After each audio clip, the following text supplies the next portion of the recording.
Je crois qu'il y a une affaire de santé, non? Voilà, c'est ça, quoi. Vous avez envie de vivre vieille?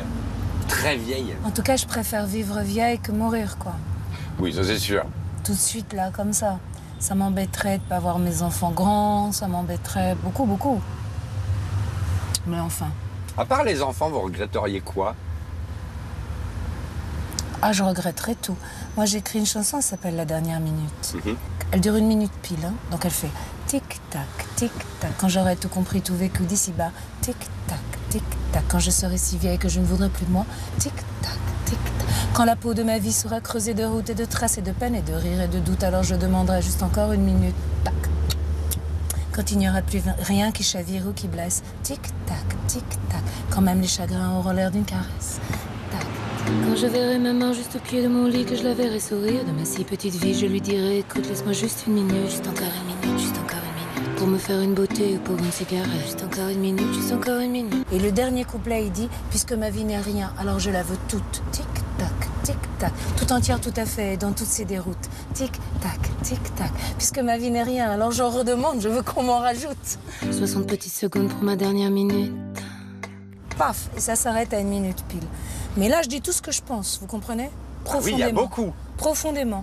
Vous l'avez écrite quand? Une nuit, justement? Non, je l'avais écrite, non, c'est mon premier album, j'ai écrite un après-midi. Vous pensez vraiment qu'on peut se transformer tous nos chagrins en caresses? Oh, je pense que quand on est très vieux, les chagrins paraissent des choses agréables. C'est vrai? Ouais. Tant mieux. C'est quand on est jeune qu'ils nous détruisent le cœur. Quand on est vieux, on est content d'avoir le cœur détruit. Ouais, un chagrin. Ça me rappelle quand j'étais jeune. Ah, je me sens vivre. Ouais, je pleure. Mais il n'y a pas que des chagrins d'amour dans la vie. Non, mais disons que le chagrin, c'est pas le naufrage. Hein. C'est pas la douleur, hein. C'est pas la mort, hein, le chagrin. C'est autre chose, c'est vivant, c'est chaud, c'est de l'enfance. C'est un petit oiseau précieux, le chagrin. C'est un joli sentiment, hein. Ça a à voir avec la déception, avec le désir, avec l'injustice, le chagrin. On pleure à gros bouillons. Ah. C'est le contraire de la dépression, le chagrin. C'est le contraire de l'âme qui meurt. La dépression, on sent rien, les gens vous disent, les gens qui l'ont traversée. Ils disent c'est comme une anesthésie. Eh bien, le chagrin, c'est le contraire de l'anesthésie.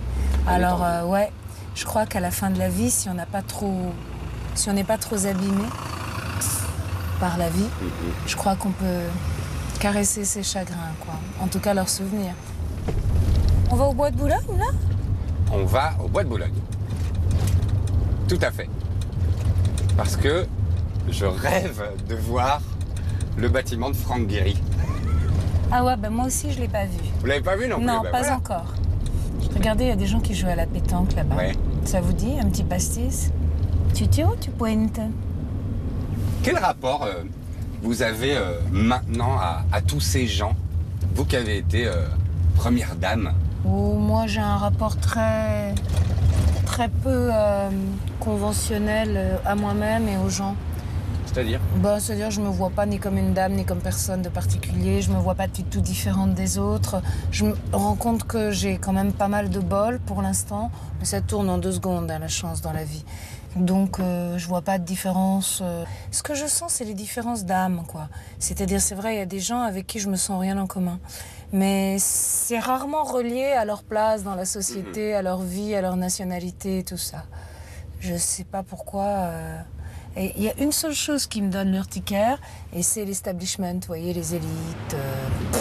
Et qu'est-ce que vous entendez par élite? Les élites, ça veut Oui, dire quoi? les gens qui se croient importants. Ici, à Paris, il y en a beaucoup. Il y a une grande fracture entre Paris et le reste de la France, par exemple. Mais vous, un homme important, vous en avez un dans votre lit? Il est important, ça, pour moi, est très important, ça, c'est sûr. Pour ses enfants aussi. Je sais pas, cette idée d'être plus important qu'un autre me paraît une idée très saugrenue.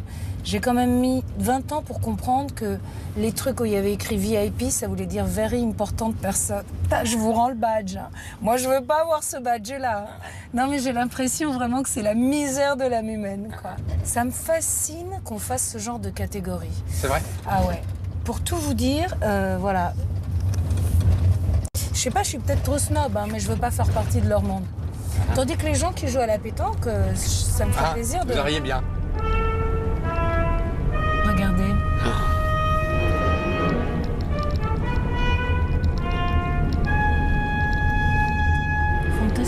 dirait un c'est vaisseau, non? Ah oui, complètement.